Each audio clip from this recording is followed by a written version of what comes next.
product universe here. Markwayne Mullin and Senator Rand Paul duel in a confirmation hearing. This was total, I must say. A Trump-hating felon attacked me from behind in my yard. I was just straightening up from picking up a tree limb. I was wearing noise cancellation headphones. Never saw him coming. Running pell-mell down the hill. I was struck in the back. The force of the blow sent us through the air nearly 10 feet, down the hill until his shoulder impaled me as we hit the ground. 6 of my ribs were broken. 3 of the ribs were completely separated, such that for weeks, the ends of the ribs would grind upon each other. My lung was damaged. For weeks, I could inhale, but not have the rib strength to exhale. I developed 2 pneumonias. The pain was such that I could only sit up in bed by tying a rope to the foot of the bed and pulling myself up. But even then, the pain was that of 1,000 knives. Over the year of recovery, I began to cough up blood. I underwent removal of part of my lung. Complications led to an infection in the space between my lung and chest wall. I spent a week in the hospital having the infection lavaged every 6 hours through a chest tube. Recently, Senator Mullin, if you have time to listen, you were confronted by constituents that were angry because you voted against my amendment to stop all funding for refugee welfare programs. Instead of explaining your vote to continue these welfare programs for refugees, you decided to transfer the blame. You told the media that I was a freaking snake and that you completely understood why I had been assaulted. I was shocked that you would justify and celebrate this violent assault that caused me so much pain and my family so much pain.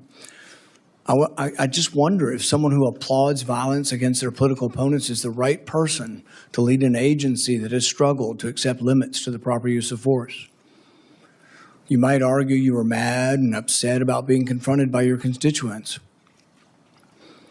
But Senator Mullin, your constituents are justifiably upset with you.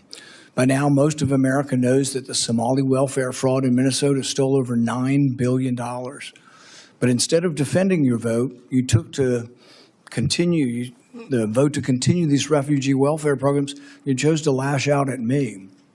You went on to brag that you'd already told me to my face that you completely understood and approved of the assault.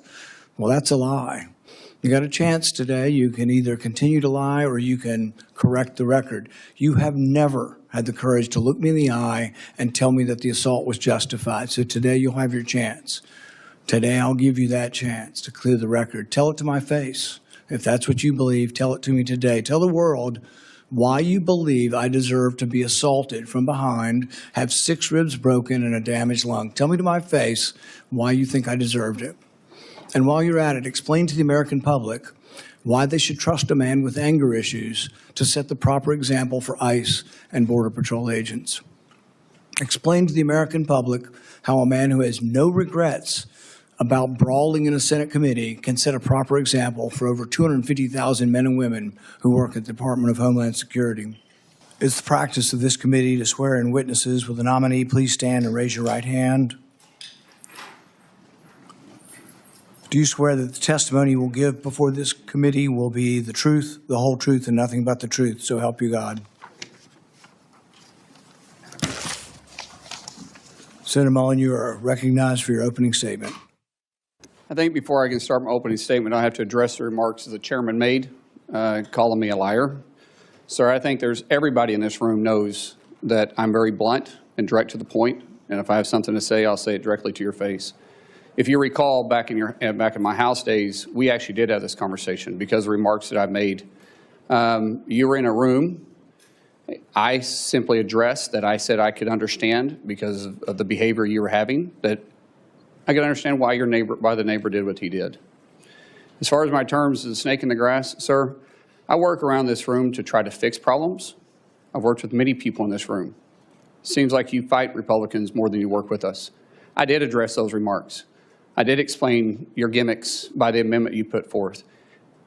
And as far as me saying that I invoke violence, I don't. I don't think anybody should be hit by surprise. I don't like that. But if I do have something to say, everybody in this room knows I'll come straight to you. I'll say it publicly and I'll say it privately, but I'll never say it behind your back. So for you to say I'm a liar, sir, That's not accurate. And I got proof to say that because you have spent millions of dollars in my campaigns against me because we just don't get along. However, sir, that doesn't keep me at all from doing my job. I can have different opinions with everybody in this room, but as Secretary of Homeland, I'll be protecting everybody, including Kentucky, as much as I will my own backyard in Oklahoma. It's bigger than the partisan bickering that we have. It's bigger than the political differences we have. The truth is, I have a job to do, and I don't like to fail at anything, at all. So I can set it aside if you're willing to set it aside. Let me earn your respect. Let me earn the job.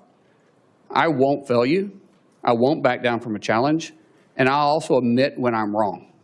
I'm not perfect. I don't claim to be perfect. I make mistakes just like anybody else.